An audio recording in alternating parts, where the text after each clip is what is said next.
Common mistakes I see people make when they are changing their own oil at home. First of all, you got to make sure that the engine stays lubricated on that first start. So we're going to grab some grease and just shoot it right into the filter.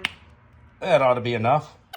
Next thing, we don't want this gasket to leak, so we're going to go around it and just put a solid bead of RTV all around that black gasket. There we go. And the last thing that I see people forgetting doing oil changes is you don't want this to come loose. So you're going to want to put a bunch of red Loctite right on those threads. All right, now we're good to go, ready for install. So we're going to turn this oil filter on. We're going to spin it till it stops. All right, and then you want to make sure it doesn't leak. So you're going to go ahead and put your oil filter wrench on there, then hit it with about 10 to 15 ooga doogas, and you should be ready to rock and roll.